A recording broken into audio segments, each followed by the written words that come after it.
ये कोल लिंकेज का मामला पिछले 2 ढाई साल से उठा रहे हैं और इसमें क्या है कि उससे संबंधित चाहे वो बीसीसीएल का एरिया 1 से लेके 4 के जीएम हो, चाहे वो जिला पदाधिकारी हों जो उनसे संबंधित हैं, कोई भी उस तरीके का अपना प्रक्रिया नहीं दिखा रहे जिससे निश्चित कार्रवाई दिखे।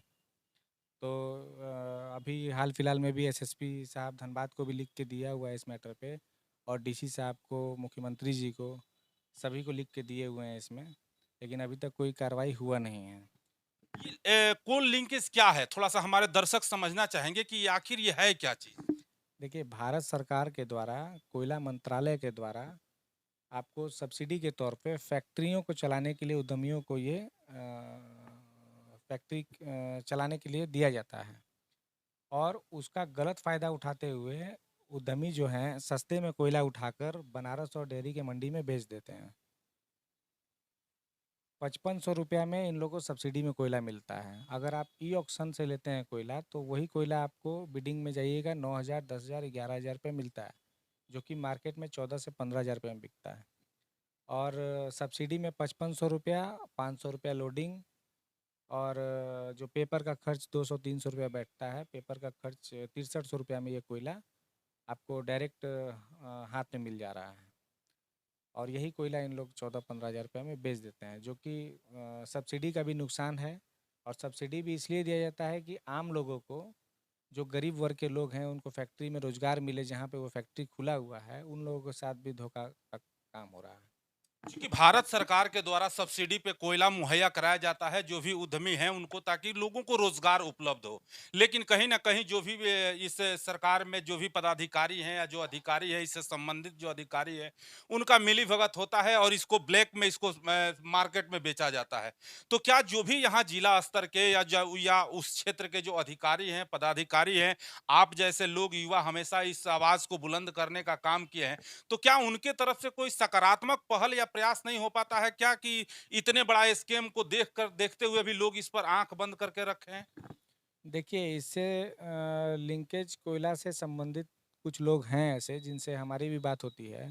वो तो ऐसा चुनौती देते हैं कि कोयला मंत्रालय तक भी पैसा जाता है, प्रधानमंत्री तक भी पैसा जाता है और जिला का जो संबंधित अधिकारी है उन तक भी पैसा जाता है, आप उड़ते रहिए, आप लिखित देते रहिए, आपका कोई कार्रवाई नहीं होगा। लेकिन देश के गरीब जनता जो इसके लाभ के अधिकारी हैं, उनके आँख में धूल झोंकने का काम हो रहा है और प्लस उनके पेट पे लात मारा जा रहा है। तो क्या इसके लिए आप और भी कोई सशक्त मुद्दा उठाने का काम करेंगे, या कोई भी चीजें जो हो जो आप चाहते हो कि ये केंद्र तक जाए या प्रधानमंत्री के ऑफिस तक या कार्यालय तक, इन सब मुद्दा को उठाने का भी प्रयास करेंगे क्या? जी, बिल्कुल करेंगे। अभी जैसे कि करीबन 10 से 12 बार लेटर हम दे चुके हैं लिखित संबंधित सारे अधिकारियों को। अगर सही समय पे कार्रवाई नहीं होता है तो फिर हो सकेगा तो अगर किस्मत हुआ तो प्रधानमंत्री से मिल के भी इनका बात उठाने का काम करेंगे या फिर जंतर मंतर पे आंदोलन का भी अगर बात होगा तो वो भी कार्यक्रम होगा। क्योंकि प्रधानमंत्री जी जो है वो जीरो टॉलरेंस की बात करते हैं, भ्रष्टाचार मुक्त भारत बनाने का उनका अभियान है। यही झारखंड प्रदेश में अगर बात किया जाए तो इतने बड़े पैमाने पर भारत सरकार द्वारा दिया जा रहा सब्सिडी को गलत इस्तेमाल किया जा रहा है और बड़े पैमाने पर स्कैम हो रहा है। तो कहीं ना कहीं एक बहुत बड़ा प्रश्न चिन्ह खड़ा होता है और इन सभी चीजों को लेकर के सरकार भी लगातार युवाओं को रोजगार उपलब्ध कराने की बात करती है। और वहीं पर अगर देखा जाए तो जो भी अधिकारी हैं या जो पदाधिकारी हैं जो इससे संबंधित है, वो इस उनका कोई इसमें सकारात्मक परिणाम सामने नहीं आता है। तो कहीं ना कहीं अगर अधिकारी आपको सहयोग नहीं कर रहे हैं तो इस तरह के जो भ्रष्ट अधिकार, जो माफिया है, वो तो कहीं ना कहीं आपको भी टारगेट करेंगे। तो इसको लेकर के आप जिला प्रशासन से किस तरह का उम्मीद रख सकते हैं? देखिए, जिला प्रशासन इसमें क्या करेगा? जब सेंट्रल एजेंसी ही इसमें मिला हुआ है।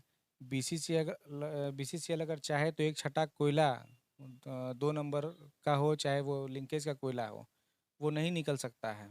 इंडस्ट्री विभाग चाहे तो एक ये 2 नंबर का जो कोयला अभी उठ रहा है लिंकेज का, वो नहीं उठ सकता है। और यहाँ तक कि ये सेंट्रल एजेंसी का चीज़ है, सेंट्रल एजेंसी कभी भी अपने एजेंसी को बदनाम करना नहीं चाहेगी और लिंकेज कोयला को सेंट्रल एजेंसी का ही जो है संरक्षण प्राप्त है, जिसके कारण से अभी तक ये चल रहा है कारोबार। चूँकि इससे पहले बीएन सिंह जो हैं, वो भी आवाज़ इस मैटर पे उठाए थे, जो धनबाद इंडस्ट्री विभाग के जो अध्यक्ष हैं। उसके बाद ये रुका भी था, हाई कोर्ट में मामला गया था। ये स्टे लेकर फिर से 2018 के बाद चालू किया गया और फिर से वही घोटाला किया जा रहा है। इसका आप पिछला रिकॉर्ड भी देख लीजिए। इसमें जो है सीबीआई का भी जो रेड पड़ा था उसी के हस्तक्षेप से ये काम रुका हुआ था। और आज के समय में इतना लेटरबाजी हो रहा है, सारे प्रमाण के साथ कई गाड़ियों को मैंने पकड़ के थाना प्रभारी लोग को बोल के मैं गाड़ी रुकवाया हूँ, उसके ऊपर केस करवाया हूँ। लेकिन ये जाँच कभी भी नहीं होता है, चूँकि इसमें सेंट्रल एजेंसी पूरे तरीके से मिला हुआ है। निश्चित तौर पर प्रधानमंत्री जी के सपने को साकार करने के लिए जो यहाँ पर पदाधिकारी बैठे हैं, कहीं ना कहीं उनका संलिप्तता और उनका भी भ्रष्टाचार कई मामलों में उजागर हो पा रहा है, क्योंकि ये कांग्रेस के युवा संघ के महासचिव हैं और ये बाघमारा से अपना नेतृत्व भी करते हैं पार्टी के लिए, लेकिन कहीं ना कहीं प्रधानमंत्री जी के सपने को भी साकार करने में इनका एक कदम पहल और प्रयास होता है। इस तरह से जिस तरह से झारखंड में कोल लिंकेज कोल को लेकर के जो मामला प्रकाश में आ रहा है, ये काफी गंभीर है, क्योंकि भारत सरकार द्वारा सब्सिडी पर इंडस्ट्रियों को मुहैया कराया जाता है कोयला, लेकिन उसको सही उपयोग ना करके उसको मार्केट में ब्लैक मार्केटिंग में ये कोयला का बिक्री किया जा रहा है। ये काफी गंभीर विषय है और इस पर निश्चित तौर पर जो भी इससे जुड़े हुए सरकार के जो कर्मचारी हैं या पदाधिकारी हैं, उनको सकारात्मक चीजें करना चाहिए और लोगों को प्रयास करना चाहिए कि इस तरह के भ्रष्टाचार में जो भी अधिकारी या जो भी लोग सम्मिलित हो उनको उनके ऊपर कठोर कार्रवाई हो।